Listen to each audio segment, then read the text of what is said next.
그리하여 온 유대와 갈릴리와 사마리아 교회가 평안하여 든든히 서가고 주를 경외함과 성령의 위로로 진행하여 수가 더 많아지니라. 아멘. 할렐루야.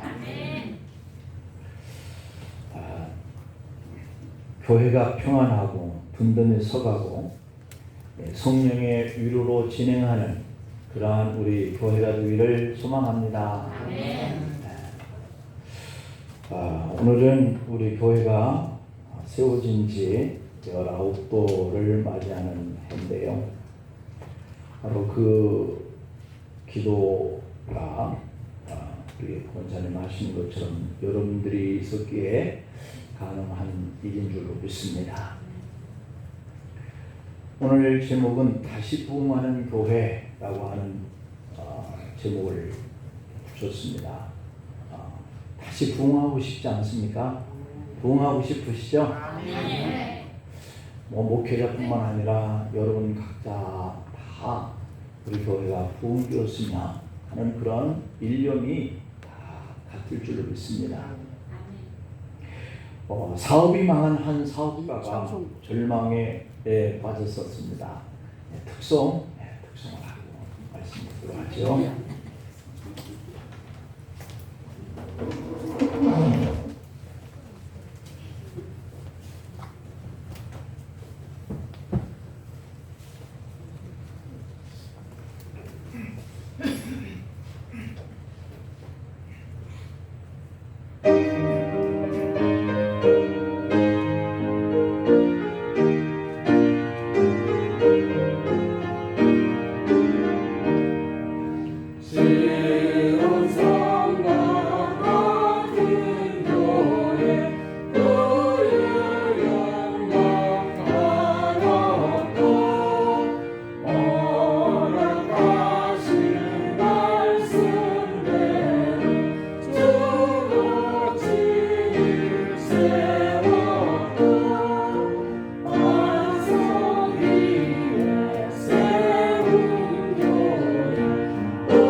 사업이 망한 한 사업가가 심한 우울증으로 고생하고 있던 어느 날 의사가 하는 말이 집에만 계시지 말고 산에도 좀 가고 그리고 또 바닷가도 좀 가서 기분 전환을 하세요 라고 권면을 했습니다. 그분은 의사의 권고에 따라서 어느 날 높은 산에 올라갔습니다. 정상에 올라가서 밑을 이렇게 내려다보니까 공포증이 이렇게 밀려왔습니다. 마치 그 순간 주변에 있는 나무들이 자기를 향해서 또 주변에 있는 바위들이 자기를 향해서 뛰어내려라, 뛰어내려 자꾸 그러는 것 같이 들려왔습니다. 그는 그 순간 겁이 덜컥 나서 부들부들 떨리는 그러한 마음을 가지고 산을 내려왔습니다. 그리고 며칠 후에 부산으로 내려가서 바닷가나 한번 볼까 하고 바닷가를 이렇게 찾았는데요. 하얀 거품이 밀려왔다 또 뒤로 밀려가고 이렇게 하기를 반복하고 있는 그러한 바닷가의 그 풍경이 참 장관이었습니다. 그런데 갑자기 바닷물이 자기를 향해서 들어와라 들어와라 그러는 겁니다. 깜짝 놀라서 도망치듯이 뒤돌아서 집으로 돌아오고 말았습니다. 그리고 어느 날 교회를 찾았습니다. 설교 제목을 이렇게 보니까 길이 있습니다 하는 그러한 제목이었고 찬송은 아까 앞에서 우리가 불렀던 찬송입니다.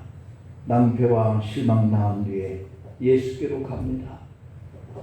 271장 찬송 가사 2절을 보니까 십자가의 은혜 받으려고 주께로 갑니다. 슬프던 마음 위로받으려고 주께로 갑니다. 슬프던 마음 위로받고 이 생의 풍파 잔잔하며 영광의 찬송 부르려고 주께 갑니다 하는 그런 찬송을 하는 겁니다. 산 꼭대기에 올라가서 보니까 뛰어내려 뛰어내리라 이렇게 소리 지르고 있고 바닷가에 갔더니 들어오너라 들어오너라 했는데 교회에 와보니 그 절박한 심령 속에 찬송하는 소리가 고통을 피하고 슬픔을 이기고 낭패와 실망을 벗어날 길이 있으니 주께로 나갑니다 나갑니다 하는 겁니다. 그날 그 남자는 예수님을 만납니다. 그냥 하염없이 눈물이 납니다. 예배 중에 찬송을 부르면서 실컷 웁니다. 그리고 그는 지금 웃고 사는 줄로 믿습니다. 주님을 만나면 우리가 기쁨으로 즐거움으로 살 수 있어요.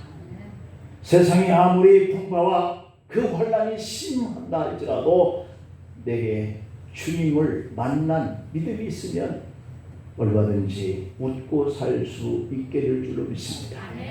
우리가 교회를 섬기면서 주님을 만나야 할 줄 믿습니다. 주님을 만나야 세상에서 힘들고 어려울 때에 그 심정을 가지고 주님께 나옵니다.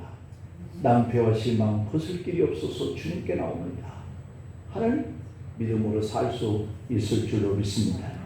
때로는 낙심이 들면 부정적인 모습으로 살아버릴까 하는 그런 마음이 그 생각들이 확 밀려온다니까요.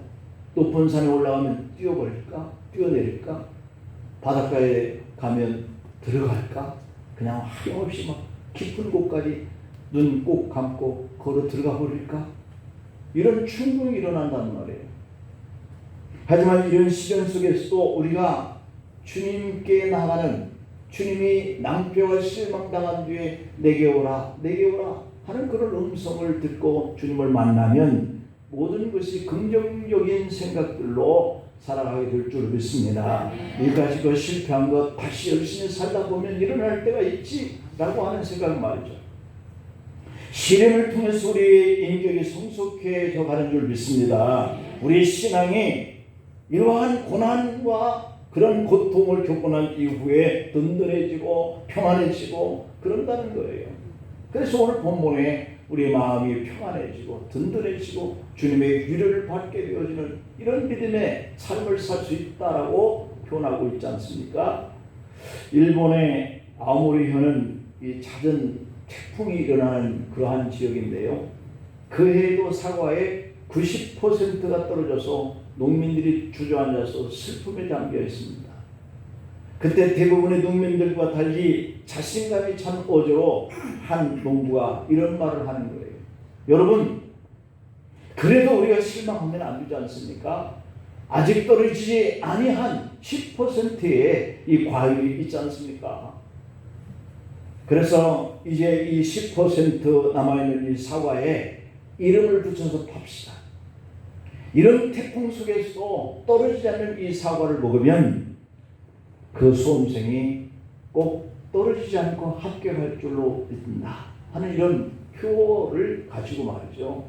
이 10%의 사과를 내다 팔면서 이 태풍에도 떨어지지 않는 사과를 드시면 100% 합격합니다. 이런 슬로건을 걸고 사과를 팔았어요. 사과가요 10배의 값으로 팔립니다. 10배의 값으로.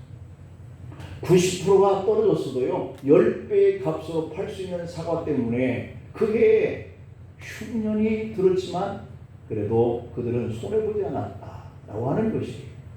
그게 10배가 넘는 가격에도 사과는 날개도 친 듯이 팔리게 되었다고 하는 겁니다. 놀라운 일이죠. 긍정적인 사고를 가진 한 사람으로 인해서 낙심해서 들어와라 뛰어내릴까 하는 그런 마음이 자신을 충동질하는 이런 환경 속에 있던 사람들이 용기를 내서 10배의 값을 남기고 그의 사과를 팔 수 있었다는 거예요. 떨어진 것을 보고 절망할 것인가?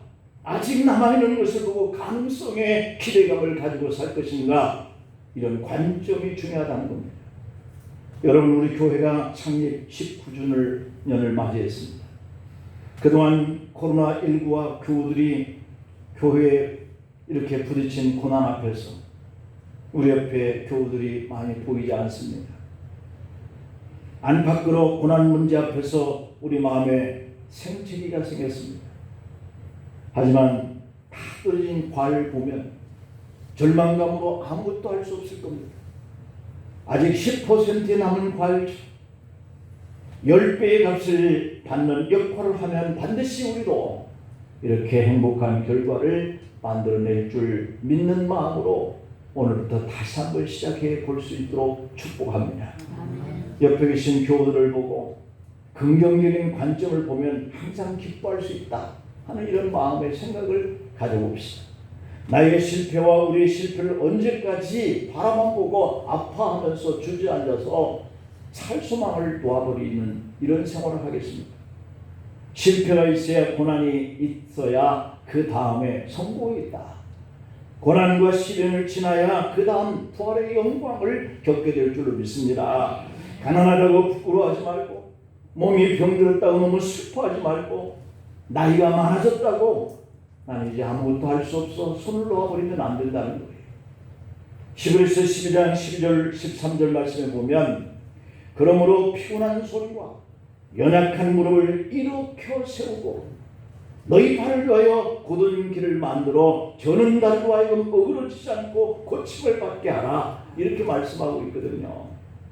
교회를 섬기라고 원치 않는 일로 낙심하였더라도 손과 무릎을 다시 세워서 행복한 때를 보게 되는 그 날에 소망을 걸어야 된다는 겁니다. 고난을 이겨내야 가진 것이 별로 없어도 하나님께 기쁨이 되어지고 하나님께 귀히 쓰임을 받는 자리에 우리가 문득 돌아보니 있더라 라고 하는 환경을 만나는 거죠. 성경에서 하나님은 가난하고 힘없는 연약한 사람들을 들어서 부하고 강한 자들을 부끄럽게 할 만큼 쓰신다 라고 말씀하셨어요. 우리 교회도 여러분도 쓰임을 받을 때가 있을 줄 믿습니다. 오늘 우리 교회는 창립 19돌을 맞이했는데 그동안 말할 수 없는 고난과 시련의 길을 겪으면서 여기에 있습니다. 처음 교회를 세운 사람보다 나중에 동참하게 된 분들이 더 많아졌습니다. 그만큼 시련과 이 고난의 아픔이 거세게 지나갔다라고 하는 것을 우리에게 보여주고 있는 거예요. 이렇게 사람들은 고난을 당하면 부정적인 관점으로 치우칩니다. 교회 성장하기 위해서 건강한 교회가 성장한다 이렇게 말을 하고 있거든요. 건강한 교회. 비록 10사람이 있어도 20사람이 있어도 그분들의 신앙이 건강하면 반드시 그들을 통해서 다시 세워갈 줄 믿어요. 여러분 잘 자란 아이들 봤죠? 잘 자란 아이들이 건강하게 성장하거든요. 그러나 병이 든 아이들은 성장에 장애를 가지고 이렇게 자라게 됩니다. 교회도 살아있는 생명체 육체를 가진 것과 같거든요. 성장하지 않는 교회는 치명적인 질병을 가지고 있기 때문에 성장하지 못해요. 늘 아파서 늘 상처난 골문 데에 짜내는 일에, 수술하는 일에, 치료하는 일에 온 에너지를 다 쏟게 되기 때문에 성장할 수가 없어요. 성장하지 않는 교회는 치명적인 질병 때문에 성장하지 못해요. 그 질병이라고 하는 것에 우리가 매이게 되어지면 장수하지 못해요. 우리 교회가 질병을 이길 수 있는 교회 되기를 소망합니다. 과거의 고난의 힘을 빼지 말고 다시 한번 이 건강한 교회가 되어 가도록 우리가 만들자 하는 이런 결심이 필요하죠. 여러분 건강하게 성장하는 교회에는 특징이 3가지가 있다고 그래요. 그 첫 번째 특징은 목회자가 열린 목회자이면 된다. 열린 목회자. 저도 마음을 열고 열린 목회자가 되어야 되겠다 하는 이런 각오를 해봅니다. 긍정적이고 열정적인 목회자가 있어야 된다. 무슨 일에도 포기하지 않고 생각이 긍정적이고 아직도 성장 가능성을 믿고 끊임없이 기도하고 헌신하는 그런 목회자가 있으면 그 교회는 건강한 교회가 된다라고 하는 겁니다. 그래서 저도 낙심하지 않으려고 최선을 다해서 기도하고 전도하려고 힘쓰고 있습니다. 두 번째 특징은요, 그런 목회자의 지도력에 기꺼이 순종하는 성도가 있으면 그 교회는 건강하다는 겁니다. 목회자에게 반항하지 않고 목회자가 무슨 일을 하든 그렇게 합시다. 그렇게 마음을 모으고요. 그렇게 기도하자 그러면 같이 기도하고요. 우리 전도 한번 해볼 거야 하면 같이 전도하고요. 이런 성도가 있으면요, 교회가 건강해진다는 거예요. 생각이 긍정적인 목회자가 열정적일지라도 그 열정에 성도들도 같이 열정적으로 순종해 가면 그 교회는 건강해진다는 거예요. 그 다음에 3번째 특징은요, 대가를 기꺼이 지불할 수 있는 재직들이 있으면 성장하고 건강해진다는 겁니다. 여러분, 재직 여러분들의 생각이 열정적이고 기꺼이 여러분들에게 부담이 와도 감당해야 되겠다 하는 이런 정신을 가지고 오늘부터 다시 한번 주님을 위해서 헌신해 보시기를 축복합니다. 아멘. 부담이 와서 부담이 되나요? 교회가 건강하게 성장하러 가면 나가서 전도하고요, 열심히 또 기도해야 하고요, 그리고 새롭게 온 성도들을 사랑으로 같이 양육해 가야 하고요, 교회가 시설을 확장해야 되겠다라고 생각할 땐 그것을 기꺼이 헌금할 수 있는 그런 마음을 가진 성도가 재직이 있다면요, 그 교회는 건강한 교회라는 거예요. 창립 19주년을 보내면서 우리 교회가 이 3가지 특징을 충족시키면 코로나19로 정치되거나 퇴보했던 교회가 그동안의 시련과 그 고통의 시간을 보내면서 부담이 되어서 여기에 함께하지 못한 성도가 있다 할지라도 이 코로나19로 정체되었던 우리의 믿음이 퇴보되었던 그러한 공간을 건강한 믿음을 가지고 우리가 다시 한번 세워가게 되어지면 우리 교회가 더 좋은 교회로 소문나는 교회로 세워져 가게 될 줄로 믿습니다. 초대교회에 성령 충만한 성도들이 그 열정을 가지고요, 그렇게 복음을 증거하며 오늘에 있기까지 하나님의 교회들을 세워가는 하나님의 역사를 우리가 볼 수 있죠. 우리가 19년 전에 교회를 개척했던 그 열심을 가지고 다시 한번 이 하나님의 교회를 세워가시는 하나님의 역사에 맡기고 우리는 건강한 그런 신앙의 정신을 가지고 다시 뛰면 부흥하게 될 줄로 믿습니다. 오늘 본문 사도행전 9장 31절은 아주 짧은 구절이지만 매우 중요한 의미들이 담겨져 있습니다. 오늘 본문을 보니까 성장하는 교회가 되려면 이렇게 하라는 거예요. 어떻게 해요? 그 첫째는 평안한 교회를 만들면 교회가 부흥한다는 겁니다. 우리 교회가 평안해질 수 있기를 축복합니다. 지금도 평안하지만 앞으로 어떠한 고난과 시련 앞에서도 우리 성도들이 평안해지시기를 축복합니다. 성령의 위로로 진행하여 수가 더 많아졌다라고 되어 있습니다. 주님을 경외하는 그러한 일로 그들이 위로를 받았다라고 하는 거죠. 그래서 교회가 부흥되는 이 조건이라는 것은 31절만 우리가 지키면 되는 거예요. 교회가 평안을 이루면 개인이나 가정이나 교회나 국가도 마찬가지겠지만 그 성장에 써야 하는 그런 에너지가 갈등하는 데에 다 소모되어져요. 그래서 성장할 수가 없어요. 우리 가정 안에 아픈 사람이 한 사람이 있으면 네 사람이 열심히 벌어도요, 그 부분에 병치료비로 탁 들어가면서 힘이 빠지는 것처럼 교회도 마찬가지예요. 성장할 수가 없죠. 아픈 부위가 자꾸 다른 건강한 사람의 지체까지 먹어 들어가면 다들 그 일에 에너지를 소비하고 말죠. 교인들이 상처를 받거나 다투면 에너지를 잃어버리게 됩니다. 이것이 분쟁이 많은 그 교회, 우리 한국의 교회들이 바로 그러한 분쟁에 휩싸여 있어서 오늘에 이른 것이죠. 교회가 어떤 요인 때문에 서로가 갈등하고 분열되고 마음 아파할 때 그 교회는 전도할 틈이 없고 기도할 틈이 없어요. 그 문제 해결하려고 사람들이 왔다 갔다 분쟁하고 갈등하니 어떻게 전도하고 기도할 그 일에 에너지를 모을 수가 있겠습니까? 전도해 봐야 교회가 냉랭하니 와봐야 그 사람이 정착하지도 못합니다. 여기 안타까움이 있는 것이죠. 여러분, 이럴 때일수록 우리가 마음을 열고 힘을 모아야 할 줄로 믿습니다. 우리 교회가 부흥을 위해서 든든히 서가는 그 길은 우리가 함께 평안함을 도모하는 거예요. 평안함을 만들어가려고 서로 힘써야 해요. 의지가 절대 필요합니다. 누구 때문에 의욕을 상실하게 했던 생각들을 이제는 좀 긍정적인 것으로 바꾸고 우리가 함께 다 평안해지지 않겠냐. 우리가 서로의 흠과 허물이 있어도 용납하자, 사랑하자.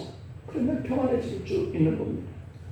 오늘 본문에 보니까 그리하여 온 유대와 갈릴리와 사마리아 교회가 평안하여라고 하는 말로 시작하고 있거든요.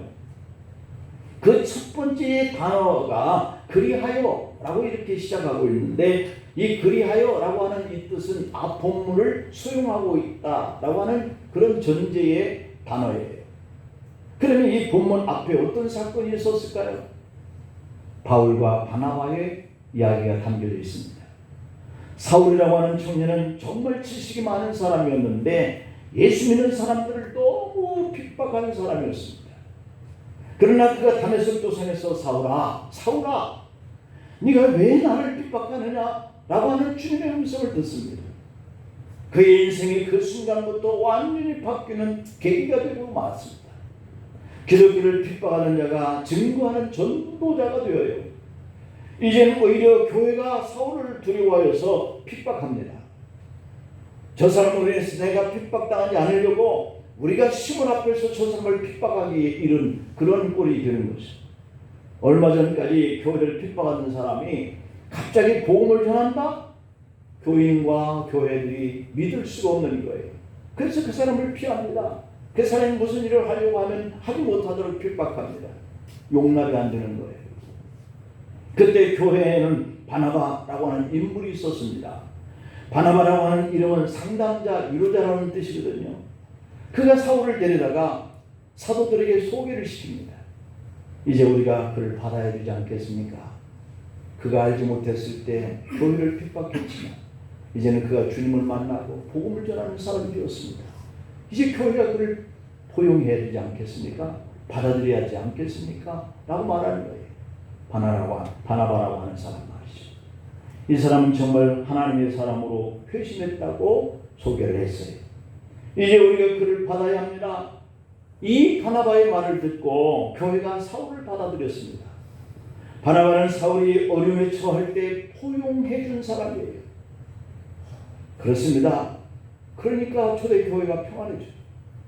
교회는 바나바와 같이 잘못한 사람도 포용해주고 허물 있는 사람도 덮어서 받아주고, 그래야 그 공간이, 그 공동체가 평안을 유지해 가게 되는 줄 믿습니다. 우리 교회가 계속 평안을 유지해 갈 수 있기를 축복합니다.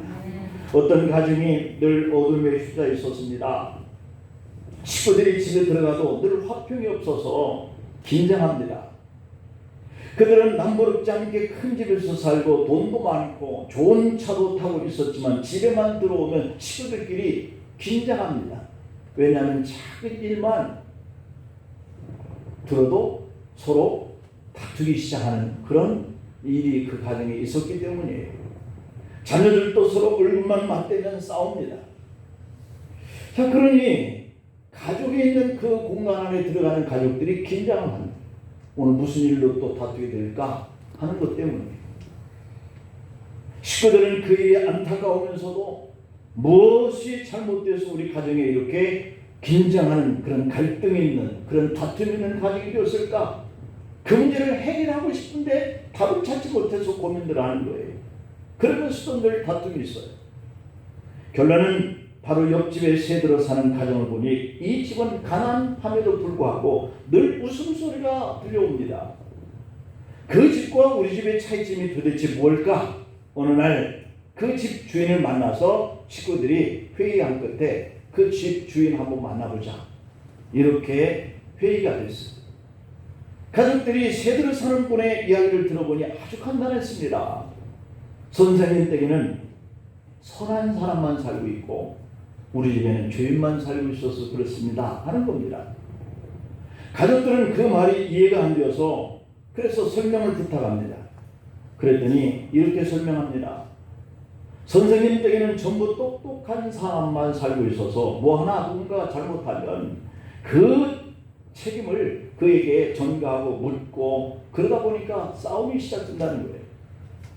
그러나 우리 집은 그렇지 않습니다. 누가 잘못되더라도, 누가 실수했더라도, 누군가의 허물이 있어도 식구들은 똑똑한 척하며 지적질하지 않고 서로가 서로를 먼저 내 잘못이야, 내가 잘못해서 그랬어 라고 하기 때문에 그 가정은 다툴 수가 없다는 겁니다. 여러분, 성도들이 모이는 교회 공동체도 그런 것이 아닐까요? 서로가 의인처럼 살기 때문에 작은 일만 보아도 그 사람을 평가하고 비평하고 정죄하기 때문에 나는 그런 정죄를 안 받고 싶어서 그러다 보니 서로 분쟁을 하게 되고 다투게 되고 평안이 깨지고 그러는 거죠. 우리가 죄 짓는 것 중에 가장 큰 죄가 뭐냐면 남을 평가하는 것이 가장 큰 죄라고 그럽니다. 우리 주님이 마태복음 7장 1절 2절에서 이렇게 말씀하고 있어요. 비판을 받지 아니하거든 비판하지 마. 내가 비판하면 상대도 나를 비판하게 되거든요. 그러다 보니까 너희가 비판을 받을 것이요, 그 비판은 너희가 비판을 받고 너희가 해림을 받는다 라고 이렇게 되어 있거든요. 사람은 바보가 아니에요. 누군가 나를 정죄하고 비판하고 이렇게 하면 나는 거기에 질 수 없고 받아들일 수 없거든요. 그래서 다투게 되고 너는 없냐? 라고 하게 되면서 싸우게 되는 거죠. 그래서 교회에는 죄인들이 모이는 병원이라고 하는 말이 있습니다. 병원은 그야말로 그래서 환자들이 치료받는 곳이죠. 누가복음 5장 31절 32절에 보면 예수님께서 이렇게 얘기를 하고 계십니다. 건강한 자에게는 의사를 쓸 데 없고, 건강한데 우리가 병원 갈 일이 없잖아요. 건강한데 의사에게 내 몸 좀 어떻게 좀 치료해달라고 말할 필요가 없잖아요. 그래서 환자들이 의사의 치료를 받게 되는 겁니다. 그래서 주님은 건강한 사람은 의사가 쓸 데 없다, 병든 자에게가 쓸 데 있나니 내가 의인을 부르러 왔겠냐? 의인이 뭐 내게 필요하겠냐? 그래서 주님은 죄인을 불러 회개케 하기 위해서 왔노라 말씀합니다. 그래서 여기 계신 여러분들은 죄송하지만 회개해야 할 대상이라는 거죠. 저도 그렇고. 그래서 우리는 주님을 만나고 우리가 용서받기를 원하고 우리가 구원받기를 원하고 그래서 여기 모이는 거죠. 그러니 다 같은 죄인들끼리 뭐 이렇게 다투고 분쟁하고 평안을 깨뜨리면서까지 에너지를 소비하고 그럴 필요가 있겠습니까? 다 내 잘못입니다. 다 내 허물 때문입니다. 라고 한다면 그 공동체는 그렇게 웃음이 늘 끊이지 않는 그러한 가족과 같이 될 줄로 믿습니다. 예수님이 말씀하신 것처럼 병자의 의원이 필요 없어요. 아버지 집에는 영적 환자들이 모여서 치료받기를 원하는 공간이에요. 우리가 예수님을 통해서 의롭다함을 입었지만 역시 이 땅에 존재하고 있는 동안은 우리가 서로 욕심과 탐심이 많은 사람들이에요. 죄인입니다. 그러니 누가 누구를 비판하고 불평하면 다툼이 일어나기 때문에 치료는 안 되고 오히려 건강과 평안만 깨지죠. 나쁜 일을 많이 하는 욕심쟁이 부자가 죽어서 천국과 지옥을 나누는 심판대 앞에 서게 되었다 그럽니다. 그가 보니까 그곳에는 왜 시계들이 그렇게 많이 걸려있더라는 거예요. 그래서 욕심 많은 남자가 그 천사에게 물었습니다. 저 시계는 도대체 무엇을 하는 시계이기에 저렇게들 많습니까? 라고 물었더니 저것들은 사람들이 죄를 얼마나 지었는가 판단하는 시계입니다. 라고 그러더래요. 각 시계마다 사람의 이름이 다 달렸는데 죄를 많이 지은 사람의 시계는 시계바늘이 정신없이 돌더라는 거예요. 죄를 작게 지은 사람은 시계바늘이 천천히 돌더라는 거예요. 그래서 보니까 빨리 돌아가는 시계도 있고 천천히 돌아가는 시계도 있더라는 거예요. 그 말 듣고 죄 많은 부자는 자기 이름이 붙어있는 시계를 좀 볼랴 물었습니다. 내 시계는 어디에 있느냐? 그랬더니 당신의 시계는 더 빨리 돌아서 지금 저기 선풍기로 쓰고 있다 그러더라는 거예요. 웃자고 하는 얘기 같지만 의미가 있지 않습니까? 여러분, 우리 중에 의로운 사람이 없다 그런 얘기죠. 우리는 하나님 앞에 다 죄인에 불과한 거죠. 우리 교회가 나 때문에 평안해지기를 기도하고 나 때문에 교회가 부흥되어지기를 함께 할 수 있기를 축복합니다. 두 번째로는 그러면 이렇게 하면 평안해지는데 두 번째, 든든히 서가는 교회가 되려고 하면 어떻게 할까? 든든히 서가면 반드시 부흥하게 되어 있는데요. 예수님이 가르쳐주신 산상수훈을 보면 두 가지 비유를 말씀하고 있거든요. 어떤 사람이 집을 짓는데 한 사람은 모래 위에다 집을 짓고 어떤 사람은 집을 짓는데 반석 위에 집을 지었다라고 하는 겁니다. 설명하기를 모래 위에 짓는 집은 짓기는 쉽지만 대풍이 일어나고 창수가 나면 금방 허물어지는 집이다 이렇게 말씀하고 있습니다. 그런데 반석 위에 집을 지으려고 하는데 지으려고 하니까 얼마나 어렵겠습니까? 그 반석을 까낸다든지 뭘 하려고 하면 대단히 힘든 작업이 이루어져야 되겠죠? 그렇게 힘들게 해서 집을 세워갑니다. 지은 후에는 어떤 태풍이 불어도 견고하고 꿈쩍도 하지 않게 견고하더라 그럽니다. 여러분은 어디에다 집을 짓는 분들이십니까? 성경에서 반석은 하나님의 말씀이고 그리스도를 뜻한다 그랬습니다. 적어도 하나님의 말씀에 우리의 인생에 믿음의 기초를 세워야 되지 않겠습니까? 그래야 허물어지지 않아요. 잠시 그런 환난을 만나도 허물어지지 않아요. 그런데 믿음 생활하기는 어려워요.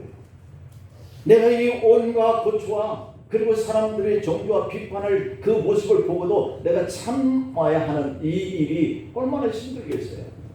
그러니까 믿음 생활하기 힘듭니다. 그럼에도 불구하고 그는 반드시 쓴다. 무너지지 않는다. 왜? 그 모든 것들을 보고도 내가 사랑으로 덮어주고 그로 내 인내하면서 그 믿음을 지켜가니까 그는 반드시 성장하는, 이렇게 성장하는 사람들이 서 있는 이 교회는 부흥할 수밖에 없는 거죠. 반대로 교회가 어떤 전통 위에 세워졌고 어떤 사람 개인 중심에 세워진다면 그 사람이 무너질 때, 그 전통이 무너질 때 그 교회는 무너질 수밖에 없어요. 그래서 우리는 사람의 이름 위에 교회를 세우면 안 돼요. 그 머리는 그리스도예요. 우리는 그 몸에 붙어있는 지체에 불과한 것이죠. 그 몸이, 그 머리가 이끄는 대로 우리는 그냥 나가면 되는 거예요. 그래서 우리는 가끔씩 교회가 목사 중심으로 세워지는 교회도 봐요. 장로가 주인인 척하면서 그를 추종하다 보니 그의 장로가 세웠다는 교회라고 하는 이런 교회도 봐요. 또 교회를 짓는 건물을 짓는데 헌금을 많이 했기 때문에 그 사람 교회다. 그래서 모든 일들을 할 때마다 그분의 눈치를 봐야 돼요. 그분이 좌지우지하려고 하는 이런 교회도 봐. 어떤 교회야 되겠느냐 하는 것이죠. 우리는 모든 결정의 기준이 하나님의 말씀이야 할 줄 믿습니다. 우리 교회 폈다가 하나님의 말씀과 그리스도의 터 위에 세워져 가야 교회가 부흥할 줄 믿습니다. 베드로전서 2장 2절을 보니까 갓난 아기들 같이 순전하고 신령한 젖을 사모하라. 이는 왜 그러느냐? 그로 말미암아 너희가 구원에 이르도록 자라가기 때문이다. 이렇게 말씀하고 있습니다. 말씀을 듣고 그 말씀을 묵상하고 내 삶에 그 말씀을 적용해 가는 이러한 성도들에게 구원에 이르도록 자라간다라고 하는 겁니다. 이런 능력이 나를 변화시키고요. 이런 하나님의 말씀이 바로 우리를 더욱더 단단하게 만들어 장성하고 부흥케 하는 그런 요소를 만들어낼 줄 믿습니다. 그 다음에 마지막 세 번째, 하나님께 예배를 드리는 그러한 일을 기뻐하는 성도들이 많은 교회가 부흥한다는 거예요. 그러니까 결국에 예배로 모이려고 애쓰는 그러한 성도들이 있는 교회는 부흥하게 되어 있다고 하는 겁니다. 목사가 전화해서 집사님 왜 교회에 못 나오세요? 이렇게 다 신방하고 막 이렇게 하는 이런 교인들이 많으면요, 그 교회는 부흥할 수가 없어요. 어디 가세요? 나 교회에 잠깐 시간이 있어서 기도 좀 하러 가요. 지금 뭐 하세요? 제가 시간이 좀 돼서 이렇게 잠시 복음지를 좀 전하면서 전도하게 하고 있어요. 이런 교회에 성도들이 많은 교회는요, 부흥할 수밖에 없겠죠. 하나님 앞에 나와서 예배드리기를 기뻐하는 교인들이 많으면 그 교회는 그냥 저절로 부흥돼요. 어디가 나 교회 가는데 같이 갈래? 우리 하나님 앞에 오늘 예배드리는 날이거든. 와서 함께 예배드립니다. 한 사람이 한 사람만 함께 와서 같이 예배드려도 이 공간은요 채워지고도 남음이 있을 줄 믿습니다. 여기서 경외라고 하는 말은 두렵다, 존경하다, 사랑한다 라고 하는 뜻이거든요. 주님을 경외한다라고 하는 것은 하나님을 존경하고 높여드리고 사랑한다는 의미예요. 젊고 유능한 한 청년이요, 고급 승용차, 외제 수입차 이걸 타고 길을 운전하고 가는데요, 갑자기 돌멩이 하나가 날아와서 그 차 문짝을 때리는 소리에 정체했습니다. 깜짝 놀라서 그 옆을 보니까 어린 소년이에요. 화가 난 청년은 차에서 내려서 소년의 멱살을 잡고, 야, 이게 무슨 짓이냐? 너 변상을 해야 되겠다. 그렇게 하고 너희 부모님께 가자 라고 했습니다. 소년은 눈물을 훔치면서 제가 돌멩이를 던지지 않았다면 아무도 차를 세워주지 않았을 거예요. 저기 우리 형이 휠체어에서 떨어졌는데 아무도 도와줄 수가 없어서 지금 저러고 있는데 제가 가는 차를 멈추려고 돌을 던졌다는 겁니다. 나의 힘으로는 꼼짝할 수가 없습니다. 용서해 주세요 하고 엉엉 우는 겁니다. 청년 사업가는 목에서 무언가가 울컥하고 올라오는 느낌을 가졌고 아무 말도 할 수가 없어서 소년의 형을 휠체어에서 올려줬습니다. 그 후로도 청년은 문짝에 나 있는 그 상처기를 수리하지 않았다 그럽니다. 그는 상처가 난 그 자기 차를 볼 때마다 자신을 향해서 도움을 청해오는 것과 같은 어떤 사람을 내가 외면하지는 안 되겠다라고 하는 다짐을 하기 위해서 차를 수리하지 않았다고 합니다. 여러분, 앞만 보고 너무 빨리 달려가는 주변을 볼 수가 없습니다. 지금까지 우리는 어쩌면 청년 사업가처럼 내 앞만 바라보면서 달려가느라고 교회를 등한시하거나 아픔의 생채기에 치유하는데 에너지를 다 써버렸거나 그러고 있는 것은 아니지. 생각해보면 세상은 혼자 살 수가 없습니다. 마찬가지로 우리 교회 공동체가 성장할 수 있는 것도 여러분의 작은 배려가 필요합니다. 모든 성도가 서로 따뜻하고 행복하도록 내 앞만 보고 달려가던 차를 잠시 멈추고 나에게 필요로 한 이 교회 공동체를 위해서 잠시 멈춰주는 것도 어떨까 싶습니다. 하나님만이 영광이 되고 19주년을 기념하는 우리 교회가 이 지역에서 필요한 교회가 되게 하기 위해서, 우리 교회가 평안을 이루어가게 하기 위해서, 우리가 말씀을 듣고 우리가 깨달음을 얻어서 내가 성장하는 믿음을 갖게 하기 위해서, 우리 하나님이 교회를 통해서 예배를 받으시고 기뻐하시기를 가장 원한다고 하시는 이러한 교회로 흥왕케 되어지고 왕성케 되어지고 부흥해 가게 하는 교회로 만들어가는 결심이 있기를 축원합니다. 기도하시겠습니다. 아버지 하나님, 교회가 평안해지고 말씀을 깨닫고 장수한 믿음을 갖고 어떤 고난 앞에서도 흔들림이 없는 그런 교회이기를 원합니다. 19달 동안 많은 고초 앞에서 우리는 하나님 앞에 영광을 돌리하는 귀한 믿음의 에너지를 다른 곳에서 왔던 것은 아닌지 돌아보면서 이 교회에 참으로 여전 목회자, 그 여전 목회를 하는 이 일에 함께 순종해 줄 수 있는 교들, 또한 교회가 어떤 힘이 필요할 때 그 부담 앞에도 마음을 같이 열어주는 제자들이 되어지기를 간절히 소망하면서, 그렇게 되어질 때 교회는 평안해지고 든든히 서가고 주의 성령의 위로가 있는 교회가 될 줄로 믿습니다. 우리 성도들 한 주 동안에 주의 이러한 평강의 역사와 저들의 가정과 기업이 든든히 서가는 역사와 주님이 위로해 주시는 축복의 역사가 일어나게 하옵소서. 예수님의 이름으로 기도하옵나이다. 아멘.